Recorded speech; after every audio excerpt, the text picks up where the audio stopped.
Notre ambition, c'est, dans 6 ans, de vivre mieux ensemble. Je disais tout à l'heure en début de discours, d'être plus serein. Avec un capital sur la jeunesse. S'engager vers une transition écologique. Avec des mesures concrètes, vous allez les voir tout à l'heure. Adapter nos services publics. Associer nos citoyens aux décisions de la commune. Et enfin, fixer la culture comme un pilier central. Premier élément, nous vous faisons la promesse de tendre vers un vivre mieux ensemble à Rognes en 2026. Pour cela, nous nous engageons à veiller particulièrement au prisme de nos enfants et aux intérêts de nos enfants et de nos jeunes. L'attractivité de Rognes est grande, parce que notre village est beau. Nous devons donc offrir de la mobilité pour lutter contre l'assignation à résidence des aînés en conjuguant le lien social et l'attractivité économique. Et enfin, donner une chance à tous. Barbara Champentier, ce soir, vous présentera nos actions prioritaires. Comme cela se fait dans plusieurs communes de notre importance, de notre grandeur, nous soutiendrons les professeurs des écoles qui souhaitent expérimenter des pédagogies innovantes. Nous sécuriserons les accès aux écoles et proposerons de servir un petit déjeuner gratuit à tous les élèves.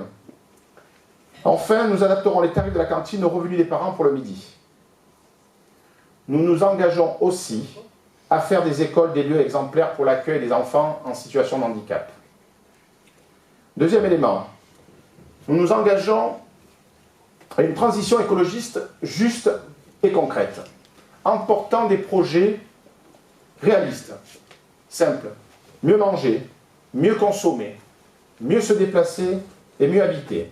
Clara, juste après moi, va vous présenter nos mesures principales. Cela passe aussi, je disais, par l'adaptation de notre service public. C'est-à-dire proposer aujourd'hui un accompagnement clé en main pour rénover les logements. De nombreuses aides existent aujourd'hui.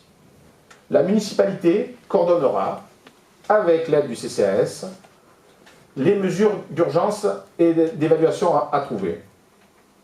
Je disais adapter les services publics aux attentes et aux besoins des Rogniens. Je crois que c'est devenu un impératif. Il faut ouvrir plus et ouvrir mieux la mairie. On proposera donc des services plus souples en fonction des rythmes des personnes qui travaillent à l'extérieur et qui rentrent le soir plus tardivement. Comme ça se fait à la rue d'Enterron d'ailleurs. Bâtir une police municipale de confiance. Plusieurs d'entre vous, lors de nos rencontres, ont évoqué ce sujet. Il faut compter sur un policier ou un agent de surveillance de la voie publique pour 1000 habitants. Nous nous engageons donc à mettre en action 5 agents de sécurité et à concentrer tous nos moyens contre la délinquance au quotidien. Ils permettront, en particulier, une activité 7 sur 7 jusqu'à 2 h du matin et une permanence téléphonique 24/24. Rémi Maillard, spécialiste de la sûreté et de la sécurité, sera l'élu qui fera l'interface avec les citoyens. La démocratie participative, au cœur des projets, c'est concrètement pour Rognes Ensemble la signature la semaine dernière de la charte à Fuveau d'un engagement fort qui est publié mercredi prochain avec 5 autres communes sur la participation des citoyens à l'échelon national. C'est un éventail de modalités, de consultations ou de décisions qui existent.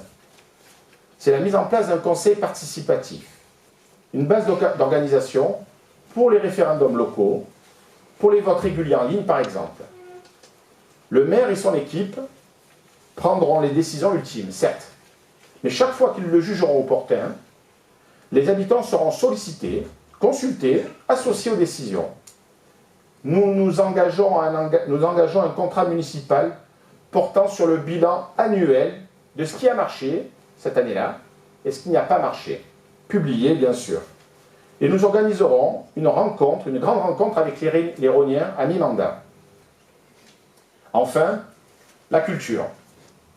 Mesdames, Messieurs, créer des lieux de rencontre et de vie. C'est ce qui nous manque aujourd'hui, je pense, le plus à Rognes. Nous souhaitions aborder la notion d'urbanisme par la culture. Il s'agit d'intégrer en premier lieu le projet de l'ancienne cave au cœur du village, en reprenant la négociation avec la maîtrise d'ouvrage déléguée, et relancer le projet de création de 200 places de parking.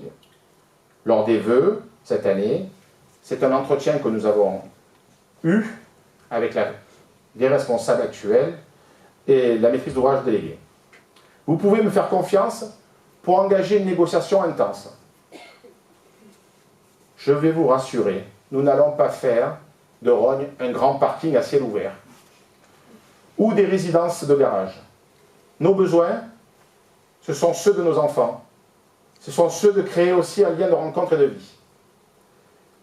C'est un espace culturel qui doit être la première pierre angulaire de notre programme, avec une salle de spectacle enfants, une salle adulte, une salle d'exposition et la création d'une école de musique pour 150 élèves. Intégré dans son environnement, autonome en énergie, il va s'agir aussi de transformer l'ancienne MJC en lieu intergénérationnel pour réanimer le cœur du village. Christophe et Emmanuel, en fin d'entretien, vous présenteront ce projet. Je souhaite prendre avec notre équipe un cap progressiste et solidaire, humaniste et pragmatique. Ces 4 mots qui résument notre ambition au niveau municipal, je vous les livre.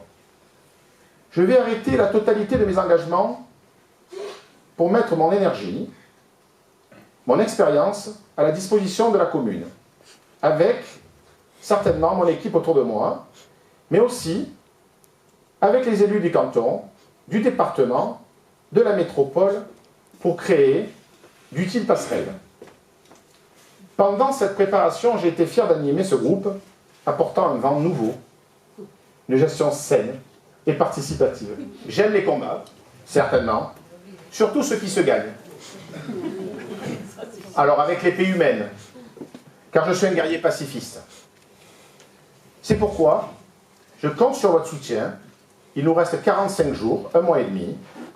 D'ici le 15 mars, nous serons à votre disposition pour organiser des réunions de quartier dans vos domiciles, au cœur de chez vous, par groupe de 5, 6, 10 personnes, pour échanger à nouveau.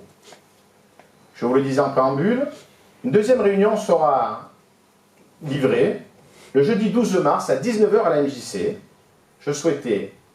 Vous souhaitez, pour vous, vos proches, les meilleurs vœux de l'année 2020, qu'ils soient généreux, solidaires et remplis de sourires. Merci.